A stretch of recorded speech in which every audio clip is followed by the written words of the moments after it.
저는 오늘 하나님의 거절 속에 감춰진 비밀이라는 제목으로 말씀을 나누는데요. 사무엘하 7장은 사무엘하에서 가장 중요한 장이라고 할 수 있습니다. 아주 중요한 말씀인데 제가 되게 좋은 마음을 가지고 추진했던 일이 있었습니다. 그게 뭐냐면 다큐멘터리인가 무슨 제가 어떤 영상을 봤는데 20세가 되면 시설에서 나와야 되는 고아들에 대한 이야기였어요. 이제 고아원, 우리가 알고 있는 고아원과 같은 시설에서 성인이 되면 거기서 나오는 거예요. 그래서 이 아이들의 자립을 위한 자금으로 500만 원을 준답니다. 그래서 500만 원을 가지고 어디로 나오느냐? 사회로 나오는데 고아니까 누가 없어요? 부모가 없어요. 그리고 어디 의지할 데가 없는 거예요. 아는 사람은 한 사람도 없는데 딱 아는 사람들이 있는 거예요. 누구냐? 먼저 나갔던 선배들. 먼저 고아원에서 출소가 아니라 고아원에서 나갔던 선배들을 만나게 되는데 선배들이 다 성공한 선배들이냐? 그렇지 않는 거죠. 세상에 나와보니까 녹록치 않아서 이제 잘못된 길로 빠졌던 선배들의 인도함을 받아서 500만 원 다 그냥 날아가고, 그리고 잘못된 길로 빠지는 청년들에 대한 이야기를 듣고 내가 저 사역을 해야 되겠다 생각을 했어요. 그래가지고 제가 막 여러 군데 엄청나게 많이 알아봤거든요. 알아보면서 얘기를 해놨어요. 혹시 이러한 청년들이 있으면 저에게 연락을 주십시오. 제가 상담가가 되든지 후견인이 되든지 후원자가 되든지 해서 우리 교회에서 한두 명 맞는 거야 어렵지 않지 않겠느냐. 또 자원하는 분이 분명히 계실 것이고, 그러니까 우리가 청년들 한두 명, 서너 명 맞는 거 그렇게 어려워 보이지 않는다. 그러니까 하면 좋겠다. 이제 막 했는데 그게 아직까지 연락이 없어요. 잘 안 되는 거예요. 왜 이렇게 선한 뜻인데 저한테는 길이 안 열려주는데 다른 단체나 이렇게 사역을 보면 또 일들을 활발하게 하는 분들이 있어요. 그래서 저는 어떻게 생각했냐 하면 하나님이 나에게는 보류 또는 이거는 네가 할 것이 아니라 더 잘하는 사람들이 하는 것이 옳다. 이렇게 판단이 되는 거예요. 그래서 오케이, 이건 접었습니다. 접었고 혹시 또 기회를 주시면 하겠지만 아직까지는 소식이 없습니다. 그 다음에 이중덕 선교사님이라고 저랑 친한 그 중동 난민 선교하시는 이중덕 선교사님이 뭐라고 얘기했냐면 요즘에 선교의 패러다임이 많이 바뀌었다. 예전에는 나가서 선교하는 것인데 이제 나가서 선교하는 것이 굉장히 쉽지 않다. 더 어려워졌다. 그런데 하나님께서 사람들을 그냥 한국 땅으로 막 불러 모아주신다. 선교사들이 갈 수 없는 지역에 있는 사람들까지 한국 땅에 들어와서 뭘 하느냐? 노동을 한다 이거예요. 그러니까 이 사람들을 접촉하기가 얼마나 쉬우냐 이거예요. 그래서 이 사람들을 접촉해서 어떻게 해요? 복음을 전하고 하나님을 알게 하고 예수님을 믿게 해서 잘 훈련시켜서 돌아가게 할 때 복음을 들고 돌아가게 하면 이만큼 더 좋은 선교가 없다. 그래서 자기 생각에는 한국 교회들이 이런 외국인 노동자를 품고 기도해야 되고 그리고 그들에게 복음을 전해야 되는 사명을 가지고 그렇게 사역을 해야 된다. 이 얘기를 했어요. 그리고 똑같은 얘기를 제가 그 사단법인 피난처라고 하는 그 지금 외국인 노동자의 인권을 대변하는 아주 유명한 단체가 있는데 예전에 저희 교회도 한번 오셨어요. 이호택 대표라는 분에게도 제가 비슷한 얘기를 들었거든요. 이거 너무 좋은 일이다. 우리 교회도 이런 일을 해야 되겠다. 하고요. 제가 하남시청부터 시작해서 여기 막 다 전화를 해가지고 외국인 노동자를 좀 소개시켜 주시라. 근데 우리 교회에서 이렇게 좀 잔치도 하고 초청도 하고 식사도 대접하고 얼마나 타우지에서 고생이 많으냐. 왜냐하면 성경 말씀에도 나그네를 잘 대접하라 그랬잖아요. 이게 성경의 전통이거든요. 그러니까 우리 교회가 작은 교회지만 이렇게 하면 참 좋겠다. 하나님이 참 기뻐하시는 사역이겠다 했는데 정말 연결이 안 돼요.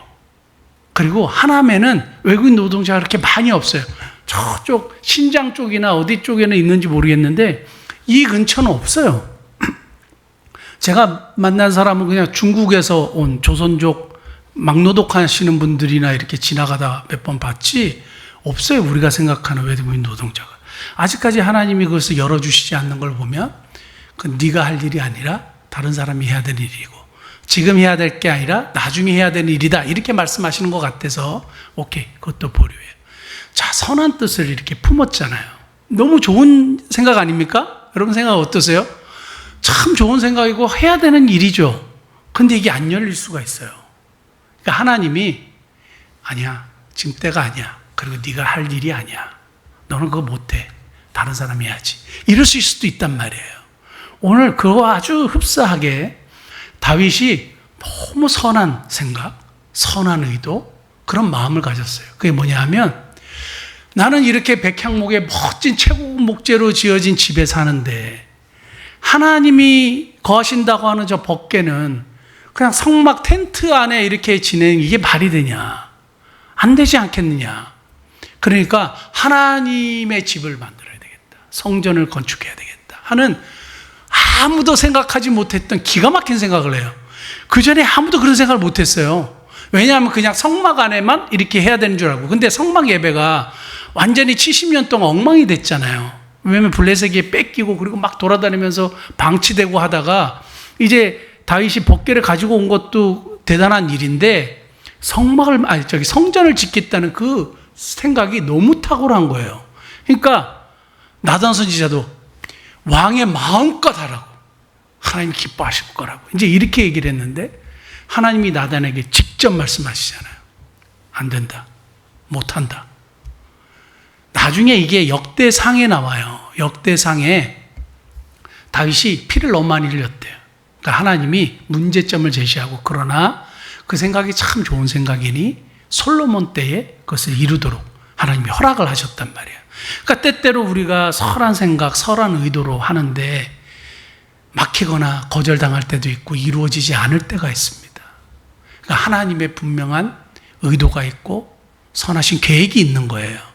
그래서 이 거절 속에서 어떤 비밀이 감춰져 있는지 저와 여러분들이 오늘 간단하게 한번 살펴보면 좋겠는데, 첫 번째는 하나님의 일하시는 방식이요. 하나님의 일하시는 방식을 이 다윗의 그 선한 그 뜻을 거절하심 속에 보여주시는데, 하나님의 일하심은 우리의 선한 의도와 항상 일치되지 않더라고요. 맞습니까? 우리는 정말 좋은 생각을 가졌는데 하나님은 모든 것을 다 아시는 분이죠. 그러니까 다윗이 정말 피를 많이 흘리고 성전 건축에 적합하지 않은 인물인 것을 하나님이 아셨어요. 너무 좋은 마음이긴 하지만 오케이, 너는 안 돼. 네 아들 때 하자 하고 거절하시는 거죠. 근데 다윗이 그걸 나중에 받아들이거든요. 그래서 그걸 위해 기도하고 그것이 잘 이루어지도록 엄청난 걸 준비해요. 이것이 잘 이루어지도록. 그러니까 기가 막힌 사람인데, 하나님의 일하시는 방식은 우리의 인간의 공로나 인간의 선한 의도로 움직여지는 것이 아니라 하나님의 주권적인 의지에 의해서. 그러니까 다윗이 하나님의 거하시는 집을, 성전을 짓겠다 이렇게 하니까 하나님 뭐라 그러시지 아세요? 내가 네 집을 영원히 견고하게 해줄게. 내가 네 집을 세워주겠어. 이렇게 말씀하시는 거예요. 다윗의 의도와는 전혀 다른 하나님의 뜻을 이루시겠다는 말씀으로 우리에게 주시는 거거든요. 그러니까 우리가 교회가 많은 사역을 하고, 오늘 우리 황 집사님 기도 너무 좋았는데, 이런 우리가 여러 사역을 하지 않습니까? 복음을 전하는. 그러니까 때때로 하나님이 막으실 수도 있겠죠. 막으실 때는 우리가 그것을 잘 분별해서 하나님의 더 큰 뜻을 위해서 이것을 잠시 보류하라고 하시는구나, 이렇게 받아들이는 것이 굉장히 중요한 겁니다. 자, 사람의 선한 뜻이 하나님의 뜻과 늘 일치되는 건 아니다. 그걸 기억하셔야 되고, 하나님의 방식은 우리의 생각하고 다르다는 겁니다. 자, 이사야 55장 8절 9절 한번 볼까요? 이는 내 생각이 너희 생각과 다르며 내 길은 너희 길과 다름이니라. 여호와의 말씀이니라. 그 다음, 이는 하늘이 땅보다 높은 같이 내 길은 너희 길보다 높으며 내 생각은 너희 생각보다 높으니라. 근데 우리는 항상 하나님의 뜻과 하나님의 일을 생각할 때 우리 수준에서 생각해요. 그리고 우리가 맞는 게 맞다고 생각해요. 그게 아니잖아요. 제가 예전에 그 아주 똑똑한 인류대를 졸업한 형제가 이제 하나님에 대한 질문을 할 때 제가 뭐라 그랬냐면 하나님을 이해하고 싶어 하더라고요.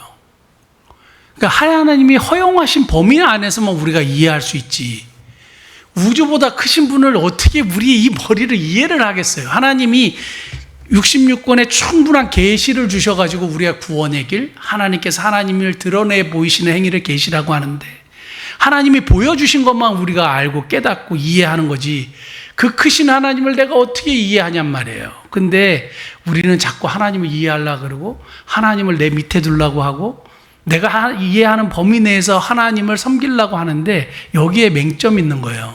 제가 그랬어요, 그 형제에게. 만약에 하나님이 당신의 머릿속에 다 이해되는 분이라면 나는 그 하나님을 하나님으로 믿지 않겠다 그랬어요. 당신의 머릿속에 이해되는 하나님은 얼마나 작은 하나님이냐 이거죠. 얼마나 작은 하나님이에요. 자기가 이해할 수 있는 분이잖아요. 개미가 우리의 뜻을 알까요? 안 되는 거예요. 그러니까 우리가 하나님의 뜻을 모두 알고 있다? 아니요. 계시된 하나님의 말씀을 통해서만 알 수 있는 거고, 우리가 그 크신 하나님을 다 이해할 수 없는 거죠. 제가 달라스 신학교에서 우리 조태성 목사님을 거기서 만났는데 삼위일체론이라는 강의를 들었어요. 학생들이 굉장히 많이 들었어요. 우리 조직신학을 전공한 사람들은 필수로 들어야 되는 과목인데, 닥터 호렐이라는 교수님이 가르쳤는데, 저의 이제 그 메인 그 논문 지도 교수님이었는데요. 그 수업을 시작하기 전에 갑자기 다 학생들 다 일어납시다. 우리가 삼위일체 하나님을 찬양합시다. 이렇게 하는 거예요. 그래서 익숙한 찬양으로 우리가 하나님을 탁 찬양하는데요. 와, 그 아침에 100여 명이 넘는 신학생들이 미국 신학생들과 함께 막 찬양을 하는데 막 가슴에 큰 울림이 오는 거예요. 제가 한 번도 느껴보지 못했던 은혜였는데, 그게 뭐냐면 삼위일체 하나님은 내가 했던 하나님보다 훨씬 더 크시고 훨씬 더 광대하시고 훨씬 더 위대하시고 훨씬 더 크신 분이고 훨씬 더 크신 분이라는 걸 제가 전율적으로 느꼈어요. 아, 하나님은 정말 너무너무 크신 분이구나. 그러니까 우리의 경배를 받기에 합당한 분이구나. 그것을 조금 비슷하게 실천하는 사람들이 누군지 아세요? 무슬림들이에요. 무슬림들은 철저한 경외심입니다. 알라에 대한 철저한 경외와 복종이에요. 완전히 이 높은 신을 내가 어떻게 감히 이러는데, 우리는 너무 하나님을 쉽게 생각하고 만만하게 생각하고 내 머릿속으로 다 이해하려고 그러고 그런단 말이에요. 근데 하나님의 생각은 언제나 우리보다 앞서시고 위대한 생각인데, 다윗은 집을 지어주겠다, 하나님께 집을 지어드려야지 이런 생각을 하지 않는데, 하나님은 내가 네 왕조를 영원히 견고하게 세워주겠다. 하나님의 스케일은 다윗보다 훨씬 큰 거예요. 여러분, 하나님은 우리에 대한 생각이 우리가 가지고 있는 우리의 생각보다 훨씬 더 크신 분입니다. 다윗이 기대하지도 않았던 다윗의 왕조를 견고하게 하시겠다, 이렇게 말씀하시는 겁니다. 그 다음에 하나님의 일하시는 방식이 본문에 또 등장하는데, 하나님이 다윗에게 다이렉트로 말씀하실 수 있잖아요. 그리고 다윗에게 너 안 돼, 이렇게 말씀하실 수도 있고, 네 생각이 좋지만 내가 너를 통해서는 하지 않고 솔로몬을 통해서 할 거야. 그리고 내가 언제 무슨 백향목짐에 거하겠다고 했느냐, 뭐 이렇게 할 수 있잖아요. 근데 누굴 통해서 한지 아세요? 나단 선지자를 통해서. 구약 시대에는 선지자라는 직분이 있었어요. 그래서 하나님이 항상 이 선지자를 통해서 말씀하셨어요. 그래서 이스라엘 백성들이 뭘 궁금해할 때 선지자에게 물어보고 하나님의 뜻을 막 물어봤거든요. 오늘날 목회자는 선지자는 아닙니다. 제가 만약에 선지자 이러면 벌써 2단, 3단으로 가는 거예요. 구약 시대에 하나님의 말씀을 직통 계시를 받았던 선지자는 없어요. 이미 우리에게 66권의 충분한 계시를 주셨기 때문에 이 66권의 말씀 외에 다른 계시가 있다? 그건 벌써 2단, 3단이에요. 내가 직통 계시를 받아서 2단이에요. 이미 이 주어진 말씀을 목회자는 잘 준비해서 어떻게 하나님의 말씀, 하나님의 뜻을 설교하죠. 그래서 여러분들에게 전달하는 역할을 하죠. 제가 이 얘기를 왜 하냐면, 교회의 질서 그리고 하나님이 일하시는 방식이 있어요. 지도자를 세우시고 말 강도권을 주시고 하나님의 말씀을 강도하도록, 가르치도록 하셨단 말이에요. 근데 간혹 이제 기도를 많이 하신 분이나 그 성경을 많이 읽었다고 하시는 분들 중에 이렇게 목회자를 무시하거나 그리고 본인이 하나님의 뜻을 더 많이 한다고 얘기하는 분들이 간혹 있어요. 그래갖고 교회를 막 흐트러뜨려. 그래서 성도들은 또 착하니까 저분이 성경을 그렇게 많이 읽었대. 막 금식 기도를 너무 많이 하고 그래서 영역이 너무 깊은 분이야. 그러니까 그분을 따르게 되는 거예요. 교회는 질서가 있어요, 여러분. 근데 우리도 모르게 자꾸 이쪽으로 치우칠 거예요. 이쪽으로 가는 거예요. 하나님이 왜 나단 선지자를 통해서 말씀하셨을까요? 다윗은 절대 그 월권하지 않아요. 미리암 모세의 누나예요? 누이라고 하죠. 동생인지 누나인지 막 지금도 왔다 갔다 합니다. 근데 이 미리암이 문둥병에 걸린 일이 있었어요. 왠지 아세요? 하나님이 언제 모세에게만 말씀하셨냐? 우리에게는 말씀하시지 않으셨느냐? 하면서 모세가 후처를 취한 사건을 가지고 대적을 했어요. 그랬을 때 이제 문둥병이 일어나고 하는 일들, 하나님이 모세의 그 지도권을 분명히 세워주는 사건이 있는데, 저는 목회자를 대적하면 이런 일이 일어난다 이 얘기를 하는 것이 아니라 질서가 분명히 있고 하나님이 과거에 이런 식으로 말씀하셨고 지금 신약 시대의 교회의 시대에서는 교회의 분명한 이제 설교자를 통해서 하나님 말씀을 잘 이렇게 여러분들에게 가르치고 듣도록, 그래서 하나님의 뜻을 일깨움을 받도록 하셨다는 것 여러분 기억하실 수 있게 바랍니다. 그 다음에 하나님의 거절하심 속에 갖춰진 하나님의 비밀은 일단 하나님이 일하시는 방식에 대해서 제가 말씀을 드렸고, 그 다음 두 번째는 from God이에요. 하나님으로부터. 그게 무슨 말이냐? 제가 사무엘하를 다윗의 부침개 40장이라 그랬습니다. 다윗의 부흥기, 그죠? 그리고 다윗의 침체기, 다윗의 회개, 40년 동안 다스렸으니까 40장 이렇게 이제 표현을 했는데, 다윗의 부흥기의 핵심이 뭐냐면 제가 그 지난주에 설교도 말씀드렸죠. To God, 하나님께 전적으로 향하는 것. 그 다음에 with God, 하나님과 함께 동행하는 것. 그 다음에 마지막 세 번째가 있어요. 그게 from God, 모든 것이 하나님으로부터 왔다는 것을 인정하는 거예요. 그래서 하나님의 주권을 인정하는 삶이 이 다윗의 이 간구함을 거절함 속에 감춰진 비밀이에요. 다윗이 하나님께 인정받고 하나님께 쓰임받을 수 있었던 그 비결은 from God, 하나님으로부터 모든 것이 왔다는 것을 인정하면서부터 시작해요. 5장 12절 한번 볼까요? 사무엘하 5장 12절 같이 한번 읽겠습니다. 다윗이 여호와께서 자기를 세우사 이스라엘 왕으로 삼으신 것과 그의 백성 이스라엘을 위하여 그날을 높이신 것을 알았더라. 여러분 이거를 수백 번 들어도 내 삶에 확실하게 나도 이렇게 고백해야 돼요. 하나님이 나를 세우셔서 나를 장로로, 권사로, 집사로, 평신도로, 크리스찬으로 하나님의 자녀로 세우셔서 이 땅에 이렇게 살아가게 하신 것이 다 하나님으로부터 온 것이다. 자, 사무엘하 7장 1절, 사무엘하 이렇게 같이 한번 읽어볼까요? 여호와께서 주의 모든 원수를 붙이셔서 왕으로 궁에 평안하게 살게 하신 때. 성경 저자는 분명하게 얘기해요. 누가 성공을 주셨어요? 여호와께서. 누가 왕위를 견고하게 하셨어요? 여호와께서요. 그 다음에 7장 18절 같이 읽어보겠습니다. 다윗 왕이 여호와 앞에 들어가 앉아서 이르되 주 여호와여 나는 누구이며 내 집은 무엇이기에 나를 여기까지 이르게 하셨나이까. 나를 여기까지 이르게 하신 분이 누구라고요? 여호와 하나님이라고요. 다윗이 신앙 고백에서 계속 묻어나오는 변함없는 것이 from God, 하나님으로부터 이것이 왔다는 거예요. 7장 21절 한번 볼까요? 7장 21절 같이 읽겠습니다. 주의 말씀으로 말미암아 주의 뜻대로 이 모든 큰 일을 행하사 주의 종에게 알게 하셨나이다. 제가 이것을 알게 됐어요. 하나님의 말씀으로 깨닫게 됐고 알게 됐어요. 모든 것이 하나님께로부터 왔다는 것을요. 그래서 이걸 놓치지 않는 거예요. 중요한 것은 뭐냐 하면 우리가 인생을 살면서 변함없이, 제가 그래서 요즘에 계속 기도가 뭐냐 하면 여기까지 오게 하신 것 감사합니다. 저는 사실 5년, 그 의사가 5년 산다 그랬으니까 5년, 7년, 10년 산다 그랬으니까 그렇게 막 오래 갈 거라고 생각을 못 했어요. 지금 쌩쌩하잖아요. 얼마나 감사한지. 제가 오늘 그 또 CT 찍고 왔거든요. 그게 췌장이에요. 만 5년 됐어요. 만 5년 됐어요. 놀랍죠? 근데 제가 그 여러분들에게 그 목민 소식 이렇게 나누지 않습니까? 그 목민 소식 나누는데 제가 그 췌장에 대한 기록을 살펴보니까 1.52cm였대요. 그리고 1.7cm로 올라갔어요. 1.9cm가 가까워지니 수술하자고 그랬어요. 그런데 서울대병원에서 다시 1cm가 돼버렸어요.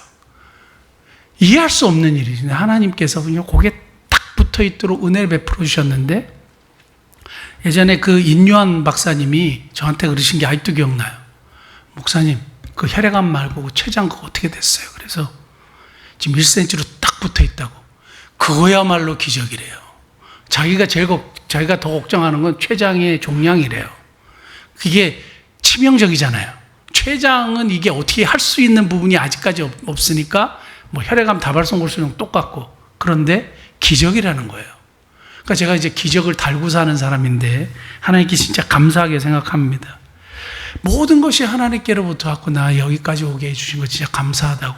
오늘도 기도하고 비타민C 먹을 때마다 그렇게 기도하고 그런 거예요. 여러분, 그것이 입술에 매일 고백이 되시기를 축복합니다. 그러면 진짜 하나님 진짜 여기까지 오게 해주신 게 너무 감사해요. 그렇게 되면 뭐가 되는지 아세요? 계속 감사가 나와요. 감사가 나와요. 불평할 겨를이 별로 없어요. 왜냐하면 여기까지 오게 온 게 너무 감사한데 거기에 무슨 불평이 나오고 막 다른 사람 쳐다보고 막 그럴 여유가 없어요. 여러분, 여러분의 입술 속에 하나님으로부터 왔다는 거 항상 고백하고 영광 돌리신 저와 여러분 되시게 했으면 축복합니다. 자, 마지막 세 번째는 하나님의 거절 속에 감춰진 비밀의 핵심, 궁극적인 목적이 있어요. 그게 뭔지 아세요? 예수 그리스도예요. 예수 그리스도인데 오늘 본문은 신학적으로, 제가 아까 서두에 사무엘하 7장은 사무엘에서 제일 중요한 성경이라 그랬잖아요. 거기 뭐가 나오냐 하면 다윗의 언약이라는 그 신학적 용어가 등장하는 게 바로 여기에요. 7장 12절 말씀. 내 수완이 차서 내 조성들과 함께 누울 때 내가 내 몸에서 내 씨를 내 뒤에 세워 그의 나라를 견고하게 하리라. 이게 이중 예언의 성취라 그러는데 이거 마치 솔로몬을 향해서 이야기하는 것 같잖아요. 첫 번째는 솔로몬이에요. 표면적으로는. 그 다음에 그걸 누구를 얘기하는 거냐? 13절. 그는 내 이름을 위하여 집을 건축할 것이요 나는 그의 나라 왕위를 영원히 견고하게 하리라. 솔로몬의 왕위가 영원히 견고했습니까? 아닙니까? 아니에요. 솔로몬 좀 지났다가 처음에는 막 하나님께 영광 돌렸다가 어떻게 해요? 나중에 타락했잖아요. 그럼 문제를 많이 발생시켰잖아요. 나라가 나뉘었잖아요. 그 솔로몬의 왕국도 다윗의 왕국도 계속 지나가다가 어떻게 됐어요? 바벨론 포로로 다 잡혀갔어요. 바벨론이 망했단 말이에요. 그러면 어떻게 영원히 견고하다는 이 말이 나오느냐 이거예요. 7장 16절 한번 볼까요? 너 집과 내 나라가 내 앞에서 영원히 보존되고 내 왕위가 영원히 견고하리라 하셨다. 이 다윗에게 약속하신 언약을 통해서 무엇을 보여주시냐면 예수 그리스도의 하나님 나라예요. 예수 그리스도예요. 영원히 깨지지 않는, 영원히 견고한, 영원히 흩어지지 않는, 영원히 견고한 예수 그리스도에 대한 이야기를 오늘 여기서 하고 있는데 다윗을 통해서 누가 났어요? 예수 그리스도가 오시는 거예요. 그래서 신약의 일관되고 이렇게 맥이 통하는 이유가 다윗의 자손으로 오시는 그리스도, 예수 그리스도예요. 그래서 누가복음 1장 32절 한번 볼까요? 누가복음 1장 32절에 그가 큰 자가 되고 지극히 높으신 이의 아들이라 일컬어질 것이요 주 안에 그 조상 다윗의 왕위를 그에게 주시리니. 다윗의 왕조요. 다윗의 왕조가 결국에 하나님의 나라와 연결되는 것이고 예수 그리스도와 연결이 되는 거군요. 누가 영원한 왕국을 세워요? 예수 그리스도예요. 결국 이 예수 그리스도를 통하여 하나님이 영광 받으시고 온 백성을 구원하시는 하나님의 역사가 드러나는 겁니다. 사랑하는 성도 여러분, 하나님이 예수 그리스도를 이 땅에 보내주시겠다는 약속이 오늘 여기에 나와요. 그리고 이게 구속사의 언약이고 구원에 대한 약속이에요. 다윗을 통해서 하나님이 메시아를 이 땅에 보내주시겠다는 약속인데 성경은 중간중간에 계속 이러한 그리스도에 대한 예표적인 말씀을 계속 보내주세요. 뭘 주시는 거예요? 우리에게 소망을 주시는 거예요. 그리고 우리는 우리 힘으로 절대 구원받을 수 없는, 망할 수밖에 없는, 그리고 죽을 수밖에 없는 연약한 존재인데 하나님은 예수 그리스도를 통해서 우리를 살리시고 우리를 영원한 곳으로 인도하시며 그리고 이 땅에 살 동안도 하느님께서 우리와 함께 동행하시고 은혜를 베푸신다는 사실을 분명하게 성경을 통해서 우리에게 말씀하고 있는 겁니다.